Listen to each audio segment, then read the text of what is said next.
Oi, Negrão. Muito bom, muito prazer em te ver Maravilha. novamente aí. Parabéns para Paula com essas colocações aí muito importantes. E Obrigada. é uma satisfação estar junto com vocês aí. Estou aqui apanhando da tecnologia. Sem problema. Nós estamos aguardando aqui o professor Manuel Mota também para fazer o seu comentário, mas César, você não chegou a pegar a entrevista com a Shirley, né? Nós entrevistamos a Ó, Shirley Penha. infelizmente eu não pude, Uhum. não consegui.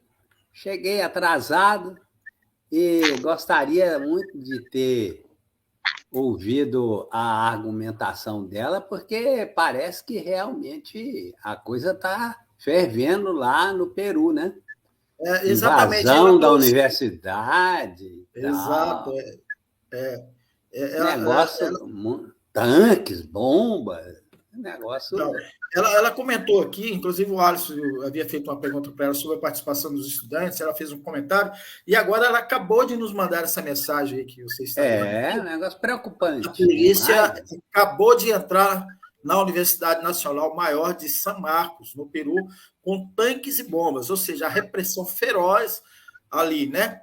Ô César, eu queria que você engatasse aí o comentário já, só para lembrar, o César ele é editor, né? O César foi repórter, foi política, de economia, é um grande articulista nessas duas áreas, e ele edita o. Você está com o blog ainda, né? Independência Sul-Americana? Exatamente. Mas eu estou reformulando ele, brevemente ele entra no ar aí para a gente interagir de forma mais efetiva, né, Grau? Parabéns Perfeito. por essa iniciativa sua aí, com esse site aí, com esse YouTube que eu não conhecia e realmente fico Muito feliz bom. aí pela sua iniciativa, porque você é um cara muito desbravador, né? Obrigado, César. César, então, eu queria que você emendasse o seguinte comentário. Primeiro, essa questão do militarismo é uma praga brasileira, mas é uma praga latino-americana, né? Tem aí a ver É, com toda a questão lá atrás, Guerra Fria, Escola das Américas, Escola Superior de Guerra, lá, enfim, essa história toda que você sabe muito bem. Mas eu queria que você comentasse sobre isso. A gente está vivendo aí essa praga desse militarismo que volta e meia está ameaçando, tutelando o país. Então, eu queria que você fizesse emendasse as duas coisas, né? Essa questão do Peru, que tem um pouco a ver, já é uma herança lá atrás também dos regimes ditatoriais. Então, eu queria que você fizesse seu comentário com base nisso. Eu pois é, vou pedir licença, eu agradeço imensamente, eu adorei te conhecer, ainda mais com um tema tão importante que é a questão do militarismo. Acho que a gente precisa muito discutir como superar tudo isso, né? Porque o militarismo, você me perdoe, eu acho que o senhor vai explicar muito melhor, mas ele está não só nas forças policiais, como ele está na nossa prática cotidiana, no nosso fazer político. Então, é um desafio societário enorme. Parabéns. Parabéns pelo tema de estudo, parabéns pela reflexão que o senhor está aqui. Eu vou pedir licença, porque eu tenho um compromisso agora, mas eu acompanho o senhor. E aí, João, de repente a gente pode debater isso mais na frente. Eu agradeço imensamente. Obrigada, João. Obrigadão. Obrigado, Paula. Tudo de bom. o Tchau. senhor está no céu. Ah, desculpa. É, não. Não, Desculpa. tudo bem, tranquilo. Parabéns, parabéns. Obrigada. Tá Beijinho. vendo? Tá bom. Mas muito preocupante essa notícia aí da invasão da Universidade de São Marcos, que eu conheci quando eu visitei o Peru como repórter do Jornal de Brasília e tive a oportunidade de entrevistar lá na casa dele o Mário Vargas Llosa. Olha, E legal. é, eu saí de Brasília para um giro aí na América do Sul com sozinho. Eu tinha um amigo que a gente combinou, no final não deu certo, eu falei, vai eu mesmo. E eu estava de férias no jornal e quando cheguei lá, fiz uma visita à Colômbia, ao Peru, e aproveitei a oportunidade que o, o Vargas Llosa tinha lançado aquele livro dele, A Catedral, né? Que estava dando um sucesso muito grande, e eu fui entrevistá-lo, e a entrevista saiu pelo Jornal de Brasília e pela revista Playboy. Naquela época, ela dedicava assim, a página de entrevistas, era muito boa. E eu fui lá, na cara e na coragem, ele me recebeu muito bem, muito assim, solícito, e uma inteligência fora de série, porque realmente, né? Mas ali eu já sentia o Vargas Llosa como uma tendência assim, mais ou menos liberal. Eu pensava que ele era aí um Garcia Marques assim, alinhado ao Fidel, aquela coisa toda. E naquele momento os dois estavam estremecidos, parece que as relações entre eles, né, Negão, como você sabe, ia piorar, né? Parece que teve um pau entre os dois, inclusive, né? Mas foi muito bom, porque na época o Peru estava fervendo, aqui também, em época de ditadura, aquela coisa toda. Eu novinho, sem experiência, mas assim, chutando para danar, né? Aquele negócio da gente ser despreparado na vivência latino-americana, mas a coisa estava quente lá no Peru. Sabe? Que ano foi essa sua ida lá? Foi 78, 79, e naquela época é um negócio que a América Latina está envolvida num conjunto, né, Negrão? Porque eu fui lá muito motivado por mergulhar naquele momento em que os Estados Unidos, né, estava muito preocupado com o destino do dólar. Né? Havia muito dólar no mercado mundial por conta do descolamento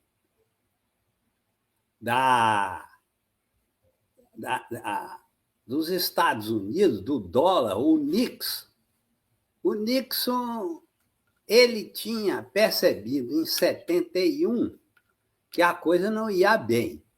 Os Estados Unidos tinham perdido a guerra no Vietnã, aquela coisa toda, e a Alemanha, os europeus, né, tinham começado uma pressão muito grande em cima dos Estados Unidos para resgatar, né, a Alemanha, principalmente, quando o primeiro-ministro lá era o Willy Brandt. Aí o que aconteceu? O Willy Brandt queria vendo esses europeus muito espertos, né? Muito sabem da história, eles são depositários da história. A verdade é essa, o velho continente. E eles perceberam que, com muito dólar circulando aí na economia, aí os Estados Unidos tinham sido escorraçados da guerra do Vietnã, os europeus, principalmente o Willy Brandt, e lá na França, o general de Gaulle, né? Que não acreditava no dólar de jeito nenhum. Né? Ou melhor, acreditava demais e sabia que a predominância do dólar era a desgraça da Europa. Então, o Willy Brandt quis sacar as reservas de dólar que a Alemanha tinha nos Estados Unidos, né? Porque depois do Bretton Woods, no pós-guerra, os Estados Unidos, com o dólar muito forte, ele exigiu dos aliados europeus que eles depositassem os dólares dele no Forte Knox, nos Estados Unidos, para dar garantia aos Estados Unidos que estava protegendo a Europa do avanço soviético, né? Não pode esquecer isso. A União Soviética ela estava em plena alavancagem política na Europa, e os Estados Unidos com medo da sovietização da Europa. E os alemães, que eram dois partidos, dois estados naquela época, ocidental e oriental, né? A ocidental jogava toda a reserva dela de dólar nos Estados Unidos para ter a garantia de tio Sam, né? Contra o comunismo. Então, o que acontece? O Nixon, vendo que aquele movimento ia espalhar pela Europa inteira, ele descolou o dólar do padrão ouro. Né? Não, eu vou proteger minha moeda. E descolou o dólar do padrão ouro. Ora, quando ele fez isso, o dólar flutuou e ficou muito barato, né? E os mercados internacionais começaram a tomar dólar emprestado adoidado, né? Que foi, inclusive, o que aconteceu com o Brasil, porque os militares tomaram dinheiro, tomaram dólar adoidado para construir as estatais no Brasil, o Geisel, principalmente, etc. E tal. Aí, quando o Nixon descola o dólar do ouro, né, a moeda americana ficou mais barata, inundou os mercados, e o tio Sam, né, ficou com medo de um calote internacional. Aí o presidente do Banco Central dos Estados Unidos, o Paul Volcker, em 1979, ele puxou a taxa de juros americana de 5% para 20%, né? Chegou até a 25%. E a periferia endividada em dólar, Brasil inclusive, quebrou totalmente. Foi ali que a ditadura começou a cair, porque ela estava toda endividada em dólar e os Estados Unidos puxou o juro para proteger o dólar, e a periferia capitalista entrou em colapso financeiro. E aí vem, na sequência, toda aquela história dos Estados Unidos baixar o consenso de Washington, né? Exigir um arrojo fiscal, monetário, venda das estatais, dos bancos estaduais, para garantir os bancos que tinham emprestado o dólar barato, que de repente pulou lá para cima. Então, essa crise monetária, ela atingiu toda a América Latina, os países, né, que dependentes, aliados americanos, essa coisa toda, e realmente a gente entrou no contexto do neoliberalismo, né? Consenso de Washington, modelo neoliberal, né? O Sarney, que era presidente em 85, com a queda da ditadura, viu que não podia pagar aquela dívida de jeito nenhum, né? Teve aí um ensaio de renegociação da dívida que a mídia conservadora brasileira chamou o Sarney de caloteiro, aquela coisa toda. Na verdade, ele estava querendo fugir do garrote do presidente do Banco Central americano. Então, realmente, aquele momento, Negrão, é que eu tinha tirado umas férias do jornal, né, e fui dar uma volta aí na América Latina. E lá no Peru a coisa estava fervendo, como estava acontecendo aqui no Brasil.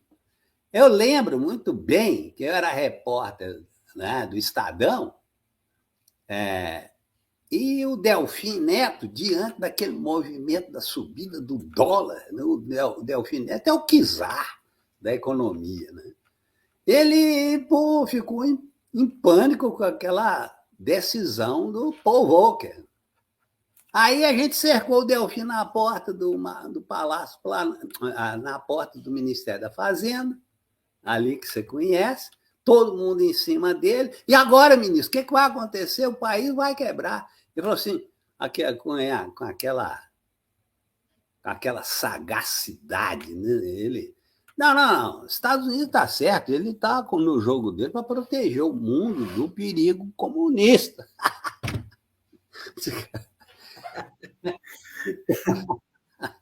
Não, proteger o mundo do perigo comunista. Ora, esse foi o mote que o tio Sam espalhou através da mídia americana, né, o novo jogo internacional. Estabeleceu a narrativa, né, César? Exatamente. Então, eu estava lá e vi aquela confusão toda, e foi ali que eu fui, né? Pô, como é que pode acontecer um negócio desse e tal? Aqui o Brasil pegando fogo, o Peru pegando fogo. E foi nesse clima que eu entrevistei o Vargas Llosa, que estava muito preocupado, o cara muito engajado lá nas correntes políticas peruanas, mas estava se descolando do socialismo, do comunismo, que, ao contrário do que acontecia na Colômbia, o Gabriel Garcia Marques estava incendiando a revolução junto com Fidel Castro. Pô, chegou a hora, vai cair a América Latina com esse movimento, etc. e tal. Então, ali começa realmente no Peru, né, que tem uma tradição revolucionária muito grande. Eu estou falando isso, Negrão, porque são os prolegômenos, né? Os antecedentes desse movimento que deixa a América Latina em constante transe, né? Exatamente. Assim, você falando, vem uma retrospectiva, né? Vem um transe. E aí a gente agora está vendo isso aí, né? E o que é que está acontecendo agora, negão? O dólar, né? Ele está muito instável por conta, não, quer dizer, em função do processo histórico que vai acrescentando fases através de fases, o dólar agora enfrenta uma situação internacional em que você vê aí a China com a sua moeda e com a sua estratégia internacional de enfrentar o dólar, né, criando uma situação de pânico nos Estados Unidos, que está com medo de perder a América Latina para a China, aliada à Rússia, que é uma aliança militar e comercial, né? Não podemos perder isso, num cenário de guerra em que os Estados Unidos quer destruir a Rússia, né? Em terreno ucraniano, enchendo de bomba e armas a Ucrânia através da OTAN. Então, ali é uma guerra entre a OTAN e a Rússia, e a Ucrânia está de bucha de canhão. Essa que é a verdade.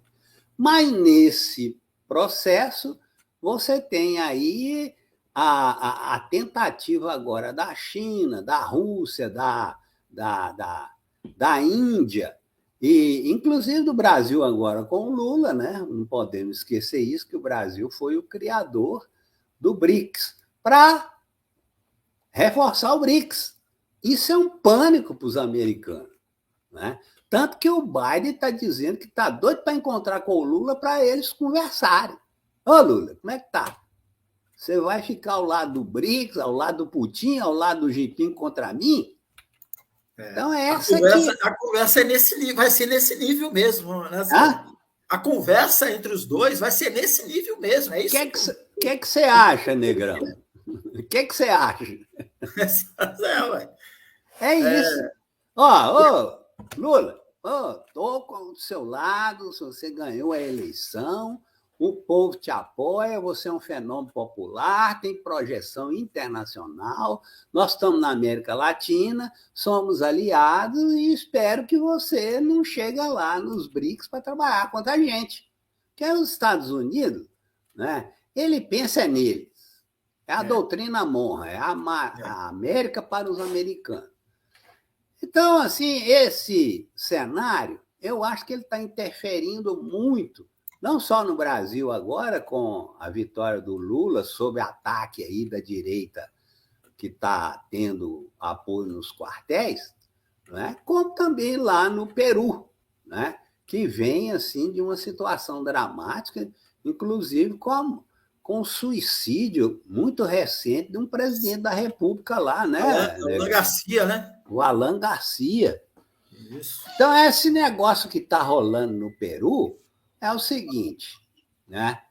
Sobe aquele presidente lá que saiu do povo e entra numa de mudar a política econômica e optar com mais determinação pelas políticas sociais, diante de uma política econômica que predomina no Peru, voltada para o neoliberalismo aliado aos Estados Unidos.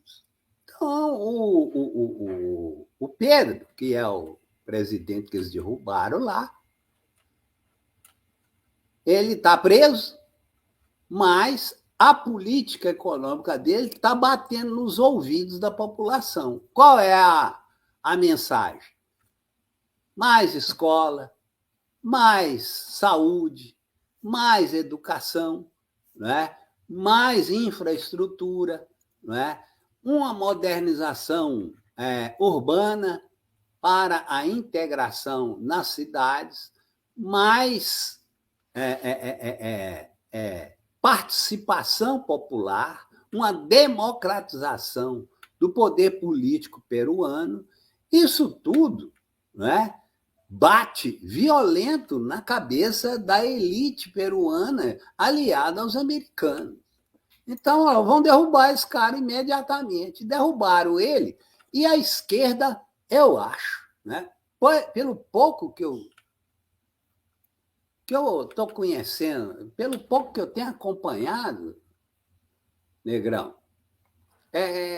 ela atuou assim de maneira muito precipitada em puxar o tapete do presidente, em vez de convocar, né, a população para defendê-lo.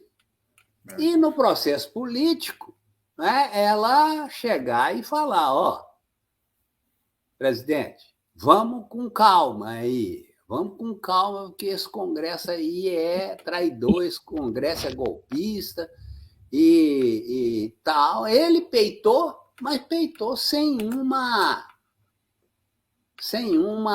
me parece, sem uma base. Uma base política. Ele perdeu a base, né? Ele perdeu a base. O partido dele, ele perdeu, saiu do partido, ele perdeu a base. Eu acho que ele deu uma certa precipitada. E que sirva de lição para nós aqui, né, César? Porque a gente está numa situação delicada, né? Embora delicada. Aproveitar os avanços, aproveitar essa situação aí de que você percebeu qual o papel que os militares, setores, né? Não vou dizer totalmente as Forças Armadas, mas setores desempenharam, e a própria sociedade, né? E o papel que a esquerda tem, né? De se mobilizar, de conscientizar o povo, a grande massa, né? Mas, enfim, César, eu quero agradecer muito a sua participação aqui, foi sensacional, meu irmão. Obrigado. Sensacional. Você já é figura nossa aqui, você já está convocado para o nosso programa na semana que vem, no próximo sábado também. E aí eu quero deixar para você fazer suas considerações finais. Bom, enfim, o professor Manuel, que é o nosso próximo comentarista aqui, ele acabou de desaparecer de novo. Ele está com problema de conexão. Mas enquanto ele não volta aqui, eu deixo suas considerações finais aí. Bom, então pulando do Peru para o Brasil, né, Negão, que tem lá as suas similaridades, nós estamos correndo perigo aqui, porque o Lula tem um programa social que ele quer implementar, né? Esse programa social, ele só pode ir adiante se o governo, né, Lula, né, resolver o problema do garrote do endividamento público, que não deixa o país crescer, Negrão. Não deixa. Nós estamos acompanhando aí, né? O país tem um orçamento o Orçamento Geral da União de 2021 realizado, que foi executado em 2021 para 2022, que é o ano eleitoral, de 3,8 trilhões de reais. Desse total, a metade é despesa meramente financeira e especulativa. O restante é dividido desigualmente, de forma brutal, entre todas as demandas da sociedade. Então, na prática, não sobra nada para ninguém. A saúde está sem recurso, a educação está sem recurso, né? A infraestrutura está sem recurso, e tudo agravado pelo fascismo bolsonarista, que não está nem aí para a questão social, né?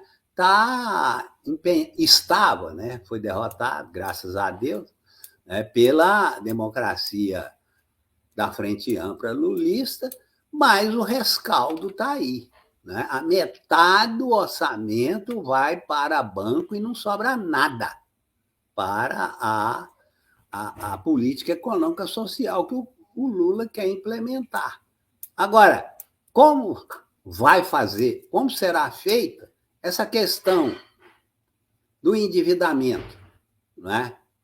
Se não houver uma renegociação ampla desse processo, de forma a permitir sobrar dinheiro para o social.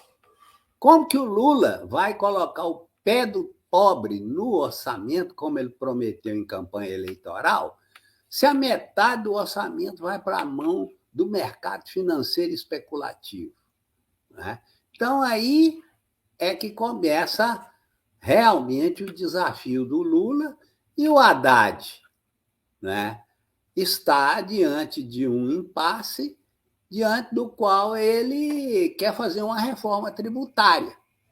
A reforma tributária que nós sabemos, né, Negrão, quanto tempo que a gente está ouvindo falar nisso, é só possível no modelo neoliberal se você ou aumenta os impostos, né, ou corta gasto.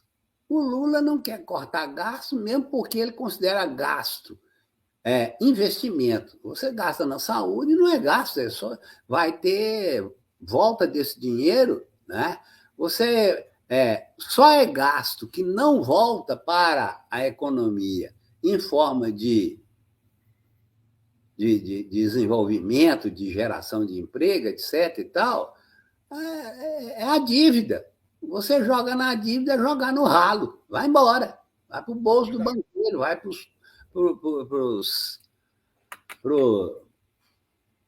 os fundos internacionais, nos paraísos fiscais, etc. e tal, e aqui, né, sobra o quê? 32 milhões de desemprego, 12 milhões de desemprego, 40 milhões de inadimplentes, e o Lula quer tocar uma reforma tributária que mexe no é o que ele fala, eu quero botar o rico no imposto de renda e o pobre no orçamento. Agora, como fazer isso, Negão? Se não enfrentar para valer os abutres, Os abutres, como você fez o paralelo lá no Peru, né, que derrubou o Pedro Castilho, e os pode derrubar. Eles derrubaram a Dilma, né? Derrubaram a Dilma. Os abutres que prenderam o Lula e os abutres que agora querem de novo devorar de novo o mandato do Lula, né? Já estão aí, hoje é dia 21, e a campanha feroz que a grande Cara, nós tivemos uma posse, né, Negrão? Menos de 2 semanas, cara. Os caras já estão em cima, não tem folga. Exatamente. Negócio de doido. É doido, é doido. E aí que entra o papel dos movimentos sociais, dos partidos de mobilizar essa grande massa, né? Antes que o leite derrame, né? Porque deixaram o leite derramar lá no Peru e, enfim, é isso que a gente está vendo aí. Mas, César, agradecer muito você, foi ótimo, foi bom revê-lo, ainda que virtualmente. Precisamos encontrar nos corredores lá do Congresso Nacional, como a gente já se encontrou várias vezes. Vamos fazer isso. Vamos sim. Valeu, Negrão. Obrigado aí pela participação e me coloca à sua disposição aí para a gente continuar conversando. Não, você já está convidado para o próximo sábado. Tá? Valeu. Tá bom então, mestre. A gente está planejando fazer um programa diário, mas eu ainda tenho que organizar as estruturas aí. Esse negócio de diário é difícil, né, Negrão? É pesado, é pesado. É pesado. Principalmente quando você faz jornalismo com compromisso social, com engajamento, né? Sem ter recurso, né? Então você fica jogando. Não é fácil, não.